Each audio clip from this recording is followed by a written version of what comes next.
மறைக்கிறார்கள். அடியனிடத்தில் சில விஷயங்களை மறைக்கிறார்கள். யாரை நம்புவதென்றே புரியவில்லை. என்னப்பா சொல்கிறாய் நீ? உன்னிடத்தில் போய் அப்படி யாராவது நடந்து கொள்வார்களா? நடக்கிறார்களே, விஷயத்தை மறைக்கிறார்களே. வெளியில் அன்பாக ஆதரவாக பேசுபவர்கள் மனதிற்குள்ளே விஷயத்தை பூட்டி வைத்து ஒன்றும் நடவாதது போல் நடந்து கொள்கிறார்களே. எதுவாக இருந்தாலும் தெளிவாக சொல். நீ நினைப்பது போல் யாரும் அப்படி நடந்து கொள்பவர்கள் அல்ல. என்னவென்று சொல் மாறனேர். ஆச்சாரியருக்கு உடம்பில் ஏதோ பிரச்சனை இருக்கிறது. ஆனால் அது என்னவென்று அனைவரும் அடியனிடம் சொல்ல மறுக்கிறார்கள். மாறனேர், சற்று பொறு. உணர்ச்சி வசப்பட்டு ஏதேதோ பேசாதே. ஆச்சாரியருக்கு ஒன்றும் இல்லை. பார்த்தீர்களா, தாங்கள் கூட அடியனிடம் மறைக்கிறீர்கள். யாரும் எதுவும் சொல்ல வேண்டாம். நில் மாறனேர்.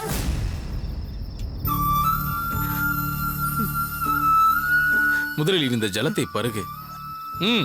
பிடி, பருகு.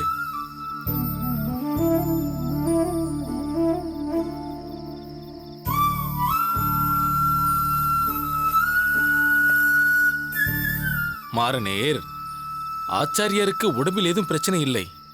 முதுமை காரணமாக சிறிது சிரமப்படுகிறார், அவ்வளவுதான். நீ தேவையில்லாமல் கற்பனை செய்து கொள்ளாதே. புரிகிறதா? அடியேன் குழந்தை இல்லை சுவாமி. அடியேனுக்கு தெரியும். ஆச்சாரியர் விடும் மூச்சுக்காற்றை வைத்தே அவர் தேகத்தின் ஆரோக்கியம் பற்றி அடியேனால் உணர முடியும். மிகப்பெரிய மந்தையிலும் கன்று பசு எப்படி தன் தாய் பசுவை அறிந்து கொள்ளுமோ, அதேபோல் ஆச்சாரியரின் உள்ளத்திலோ உடலிலோ ஒரு சிறு வாட்டம் வந்தாலும் அடியேன் அதை அறிந்து கொண்டு விடுவேன். அடியேனுக்கு தீர்மானமாக தெரியும், ஆச்சாரியருக்கு உடல் உபாதை ஏதோ நிச்சயம் ஏற்பட்டிருக்கிறது. அதை ஏன் அடியேனிடம் மறைக்க வேண்டும்? சுவாமி, தாங்கள் அடியேனை சகோதரனாக பாவிப்பதாக சொன்னீர்களே, அது உண்மைதானே? உண்மைதான். தங்கள் உள்ளத்திலிருந்து வந்த வார்த்தை தானே அது? ஆமாம். அடியேன் மீது சத்தியமாக சொல்லுங்கள், ஆச்சாரியரின் உடல்நிலையில் ஒன்றும் பிரச்சனை இல்லையா? அவர் ஆரோக்கியமாகத்தான் இருக்கிறாரா? சொல்லுங்கள் சுவாமி. ஏன் இப்படியெல்லாம் நடந்து கொள்கிறாய்? தாங்கள் அடியனை சகோதரனாக பாவிப்பது உண்மை, சத்தியம் என்றால் அடியனின் கேள்விக்கு பதில் சொல்லுங்கள். சொல்லுங்கள் சுவாமி. சொல்கிறேன். ஆச்சாரியருக்கு அரேரே,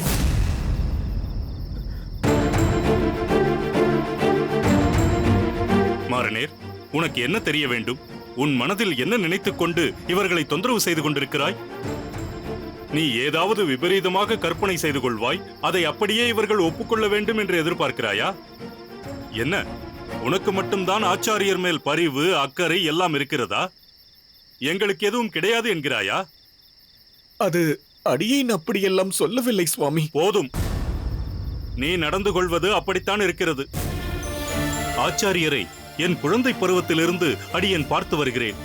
இங்குள்ள பலரும் பல வருடங்களாக அவருக்கு சேவை செய்து வருகிறோம். எங்களுக்கும் ஜீவன், சுவாசம் அனைத்தும் ஆச்சாரியர்தான். அவரை பார்த்துக் கொள்ள எங்களுக்கு தெரியும். எதையும் மறைக்க வேண்டிய அவசியம் எங்களுக்கு இல்லை. தத்து பித்தென்று உளறி பிதற்றி உண்மையாகவே ஆச்சாரியருக்கு உபாதையை வரவழைத்து விடாது. ஐயோ, அபச்சாரம். அப்படியெல்லாம் இல்லை சுவாமி. இனி நீ ஒரு வார்த்தை கூட பேசக்கூடாது. போ, உடனே மடத்திற்கு சென்று அங்கு ஆச்சாரியருக்கு என்ன சேவை செய்ய வேண்டுமோ அதை மட்டும் போய் பார்.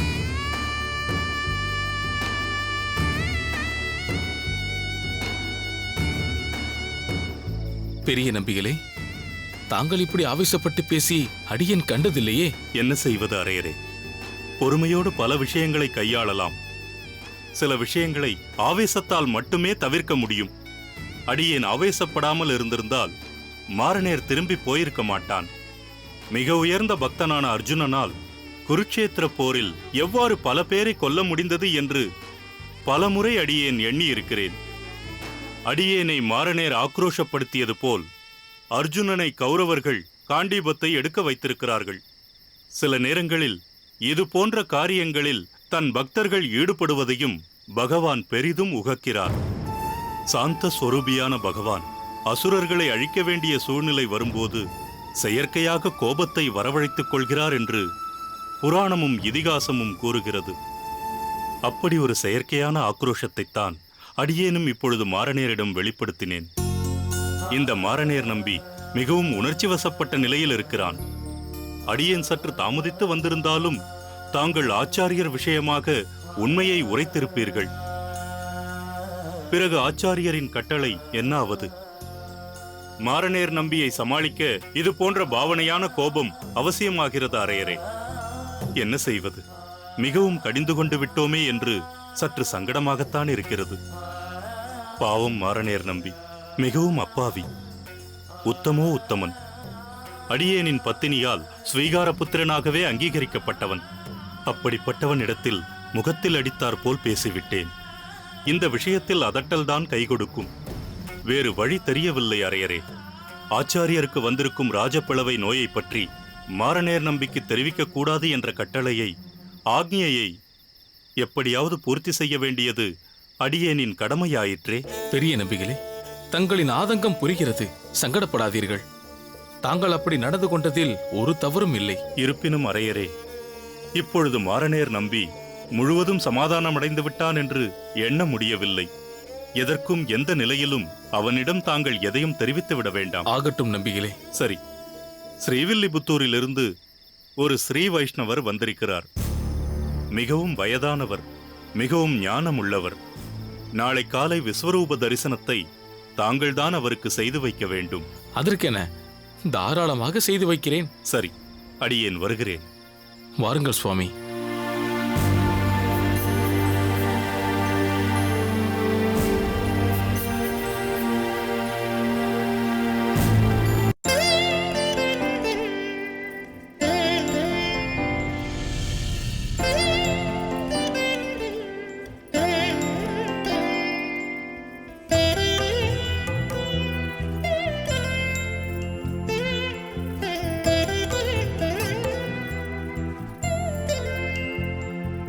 தஞ்சா, அம்மா, இருக்கட்டும், உட்கார். முதலில் இதையெல்லாம் ஒதுக்கிவிட்டு இந்த பானகத்தை அருந்து. உங்களுக்கு ஏனம்மா சிரமம்? நானே வந்து எடுத்துக்கொண்டிருப்பேனே. இதில் என்ன சிரமம் தஞ்சா? நீயோ கைகாரியமாக இருக்கிறாய். காலையிலிருந்து ஒன்றுமே பருகவில்லை. இதையெல்லாம் சற்று ஒதுக்கி வைத்துவிட்டு முதலில் இதை பருகு. இல்லை அம்மா, எடுத்துக்கொண்ட வேலையை முடித்து விடுகிறேன். உன்னிடம் எனக்கு பிடித்த குணமும் இதுதான், பிடிக்காததும் இதுதான். ஒரு வேலையை எடுத்துக்கொண்டால் அதை முடிக்க வேண்டும் என்ற முனைப்பை, வைராக்கியத்தை பாராட்டுகிறேன். அதே சமயம் வயிற்றுக்கு ஆகாரம் எதுவும் இல்லாமல் அகத்து காரியத்தை செய்வதை நிச்சயம் கண்டிக்கிறேன். இதோ முடித்து விட்டேன் அம்மா. கார்த்திகை வருகிறதல்லவா, அதனால்தான் இந்த விளக்குகளை துடைத்து வைக்கிறேன். கார்த்திகை என்றதும் ஒன்று நினைவுக்கு வருகிறது. வெகு நாட்களாக என் மனதில் நினைத்திருந்தேன். திருப்புட்குழியில் இருக்கும் விஜயராகவ பெருமாளுக்கு கார்த்திகையின் போது ஏதாவது கைங்கரியம் செய்ய வேண்டும் என்று. ஏன் கார்த்திகை என்று கேட்காதே. பல வருடங்களுக்கு முன் ஒரு கார்த்திகையின் போதுதான் கமலை உடல் நலம் இல்லாமல் இருக்க அப்பொழுது நினைத்து கொண்டேன். ஒரு வேண்டுதலாக அல்ல, சாதாரணமாக விஜயராகவ பெருமாளுக்கு ஏதாவது செய்ய வேண்டும் என்று. இப்பொழுது கோவிந்தனும் திரவிய வியாபாரத்தில் ஈடுபட்டுள்ளான். கூரேசனிடமிருந்தும் தானியங்கள் வருகின்றன. இதில் அதிகப்படியாக இருப்பவற்றை அங்கு சென்ற கோவிலில் கொடுத்து விடலாமே. அம்மா, கோவிந்தன் வருமானத்திலிருந்தே கோயிலுக்கு கைங்கரியம் செய்யலாம். ஏன்? கூரேசன் அனுப்பும் தானியங்களையும் கொடுக்கலாமே. அடுத்த மாதத்திலிருந்து தானியங்கள் வராது.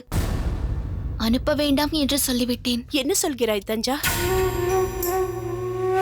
ஆமாம் அம்மா, ஸ்ரீபெரும்புதூருக்கு என் பிறந்த அகத்திற்கு சென்றிருந்தேன் அல்லவா. அங்கிருந்து திரும்பும் போது அப்படியே கூரத்திற்கு சென்று கூரேசன் அண்ணாவையும் சந்தித்துவிட்டுதான் வந்தேன்.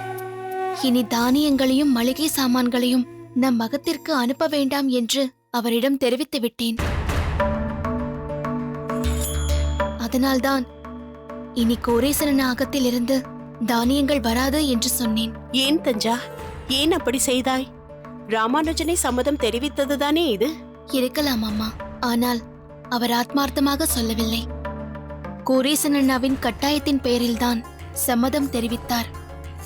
ஆனால் இதில் எனக்கோ அவருக்கோ உடன்பாடு இல்லை. அப்பா இருந்தவரை எந்தவித கவலையும் இல்லாமல் இருந்தோம்.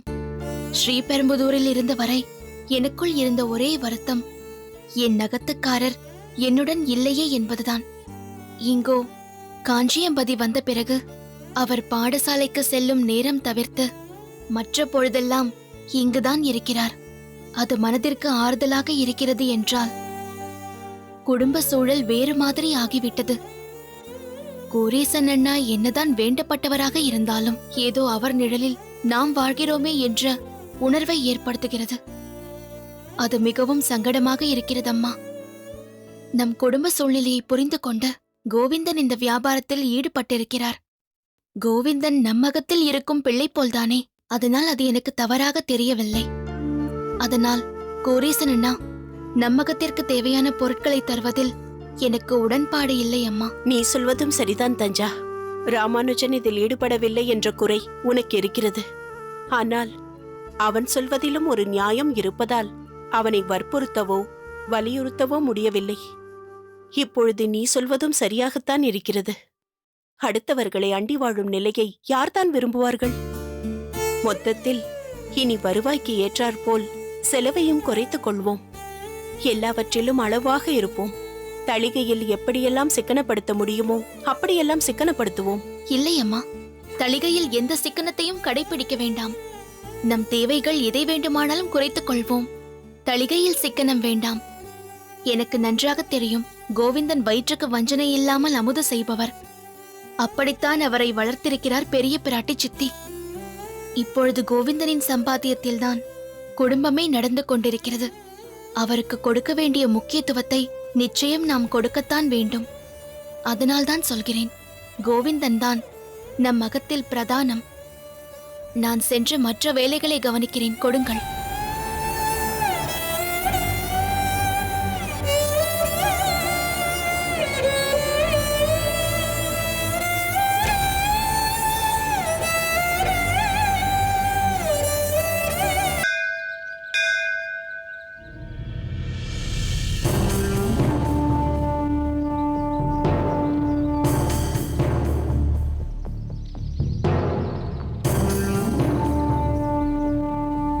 வந்தனம் மன்னர் பெருமானே. வந்தனம் பட்டரே. என்ன இது, முன்னறிவிப்பின்றி திடீரென வந்திருக்கிறீர்கள்? தெரிந்திருந்தால் பூரண கும்பத்திற்கு ஏற்பாடு செய்திருப்பேன். அதனால் தான் தெரிவிக்கவில்லை. மேலும் அறிவிப்பின்றி வந்தால்தான் பல உண்மைகளும் நடக்கும் தவறுகளும் தெரிய வருகிறது. அப்படியென்றால் இந்த கோவிலில் ஏதோ தவறு நடக்கிறது என்று நினைக்கிறீர்களா? அதற்காகத்தான் சோதனையிட வந்திருக்கிறீர்களா? பிரபு, இந்த கோயிலை... பதட்டப்பட வேண்டாம் பட்டரே. யாம் கூறியது பொதுப்படையாகத்தான். அது இந்த கோயிலுக்கு பொருந்தாது. மேலும் இது கூரேசனும் அவன் தந்தையும் பராமரிக்கும் கோயில். இங்கு தவறு நடக்க எந்த வாய்ப்பும் இல்லை என்பதை நான் நன்றாக அறிவேன். மன்னர் இங்கு இப்பொழுது வந்ததன் பிரதான நோக்கமே இந்த நகரத்தை சுற்றி இருக்கும் சிற்றரசர்களை சந்தித்து அந்த ஊர்களின் பொறுப்பை அவர்களிடமே ஒப்படைப்பதற்காகத்தான்.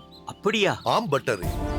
என்னை சுற்றி பல சிற்றரசர்கள் இருக்கிறார்கள் என்பது உங்களுக்கே நன்றாக தெரியும். நான் பேரரசராக சக்கரவர்த்தியாக இருந்து பரிபாலனம் செய்து கொண்டிருக்கிறேன் என்பதும் அனைவரும் அறிந்ததே. சில பொறுப்புகளை சிற்றரசர்களிடம் ஒப்படைத்தால்தான் முடிவை விரைவில் எடுக்க முடியும். அப்பொழுதுதான் மக்களும் பலனடைய முடியும். இல்லை என்றால் ஒவ்வொரு திட்டத்திற்கும் என் ஆணைக்காக காத்திருக்க வேண்டி வரும். மொத்தத்தில் பிரஜைகளின் நலன் கருதி எடுக்கப்படும் திட்டங்கள், தீர்மானங்களை துரிதப்படுத்தவே இந்த நடவடிக்கை. மிகவும் உயரிய யோசனை மன்னவா. மக்களின் நன்மைக்காக நாட்டையே பிரித்து கொடுக்கும் தாராள மனம் உங்களை தவிர வேறு யாருக்கு வரும்? அப்படியென்றால் தாங்கள் இன்று கோவிலுக்கு வந்த காரணம் ஆதிகேசவ பெருமாளை சேவிப்பதற்காகவா? இந்த கோயிலுக்கு நான் வந்த காரணம் ஆதிகேசவ பெருமாளை சேவிப்பதற்கு என்றாலும் இந்த கூரத்திற்கே ஈசனான கூரேசனையும் பார்க்க வேண்டும் என்பதற்காகத்தான். கும்பிட போன தெய்வம் குறுக்கே வந்தது என்று சொல்வார்கள். நீங்கள் யாரை தரிசிக்க வேண்டும் என்று நினைத்தீர்களோ அவரே நீங்கள் இருக்கும் இடம் தேடி வந்து கொண்டிருக்கிறார். அங்கே பாருங்கள்.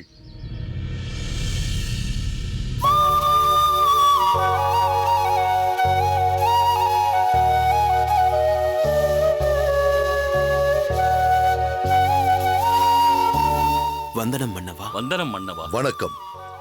என்ன கூரேசா, எப்படி இருக்கிறாய்? ஆதிகேசவனின் திருவருளால் அற்புதமாக இருக்கிறேன். சில நாட்களுக்கு முன்பு நடந்த உற்சவத்தை மிகவும் சிறப்பாக நடத்தியிருந்தாய். எல்லா ஏற்பாடுகளும் கணக்கச்சிதமாக இருந்தது என்று கேள்விப்பட்டேன். இதேபோல் நீ எடுத்துக்கொள்ளும் ஒவ்வொரு காரியத்திலும் கண்ணும் கருத்துமாக இருக்கிறாய் என்பதையும் அறிந்தோம். அதற்கு உன் தந்தையை தான் மெச்ச வேண்டும். எல்லாம் அவர் உன்னை வளர்த்த விதம். அடியேன் வளர்த்த விதம் என்று சொல்வதை விட கூரேசனின் தாயார் இவனை போஷித்த விதம் என்றுதான் சொல்ல வேண்டும். தங்களை இங்கு பார்த்தது மிகவும் மகிழ்ச்சியாக இருக்கிறது மன்னவா. பெருமாளை தரிசித்த பிறகு உன்னையும் பார்க்கலாம் என்றுதான் இருந்தேன். நல்ல வேளை நீயே இங்கு வந்து விட்டாய். வந்துவிட்டாய் என்று சொல்வதை விட ஆதிகேசவனே உன்னை இங்கு அனுப்பியிருக்கிறார் என்றுதான் சொல்ல வேண்டும். என்னை பார்க்கலாம் என்றிருந்தீர்களா? என்ன விஷயம் மன்னவா, சொல்லுங்கள். எதுவாயினும் செய்ய காத்திருக்கிறேன். உன் மூலம் எனக்கு ஒரு உதவியாக வேண்டும். உதவியா? என்ன பிரபு, உதவி என்றெல்லாம் சொல்கிறீர்கள்? கட்டளை என்று சொல்லுங்கள். குருவிடம் சிஷ்யன் கட்டளையிட முடியுமா? குருவா? புரியவில்லையே மன்னவா. புரியும்படியாக சொல்கிறேன். சிறிது காலமாக எனக்கு தமிழ் பாசுரத்தின் மீது ஒரு ஈர்ப்பு ஏற்பட்டுள்ளது. அதை கற்றுக்கொள்ள வேண்டும் என்று ஆர்வமும் ஏற்பட்டு இருக்கிறது. முன்பொரு முறை நீ தமிழ் பாசுரங்களை கற்றுக் கொடுக்கிறாய் என்று கேள்விப்பட்டேன். அதேபோல் எனக்கும் கற்றுக் கொடுக்க முடியுமா? என்ன மன்னவா இப்படி கேட்கிறீர்கள்? இது அடியனுக்கு கிடைத்த மிகப்பெரிய வாய்ப்பு, பாக்கியம். தாங்கள் இங்கு எத்தனை நாட்கள் தங்க திட்டம் தீட்டிருக்கிறீர்கள்? எப்பொழுதிலிருந்து தூங்க வேண்டும் என்று சொல்லுங்கள். அடியேன் அதற்கு சித்தமாக இருக்கிறேன். உனக்கு எப்பொழுது சௌகரியம் என்று சொல், அப்பொழுதே வைத்துக் கொள்ளலாம். நானே உன் இல்லம் தேடி வருகிறேன். நீங்கள் அடியனை தேடி வருவதா? அபச்சாரம், அபச்சாரம். நீங்கள் எங்கு தங்கியிருக்கிறீர்கள் என்று சொல்லுங்கள். அடியேன் உங்களை தேடி வருகிறேன். நல்ல விஷயங்களை தொடங்குவதில் தாமதம் இருக்கக்கூடாது. நாளையிலிருந்தே ஆரம்பிப்போம். அதுவும் சரிதான். அடுத்த 15 நாட்களுக்கு நான் இங்குதான் இருக்கப் போகிறேன். அதற்குள் எந்த அளவிற்கு பாசுரங்களை கற்க முடியுமோ அந்த அளவிற்கு கற்றுக்கொள்கிறேன்.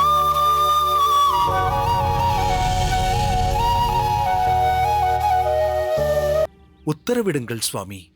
சிரம் மேல் கொண்டு செய்ய சித்தமாயிருக்கிறேன். எத்தகை வந்தாலும் அதை தகர்த்து எரிந்து நீயும் அன்று யாதவ பிரகாசரோடு தட்சிணாமூர்த்தியின் அகத்திற்கு செல்ல வேண்டும். குறிப்பா சேதாரம், நகை வியாபாரிகளுக்கு லாபம், விவசாயிகளுக்கு நஷ்டம் என்ற வசனம் மக்கள் எதை நோக்கி ஓடுறாங்க அப்படிங்கிறத புரிய வச்சிருக்கு. மொத்தத்தில் கடலை ஆரோக்கியம்.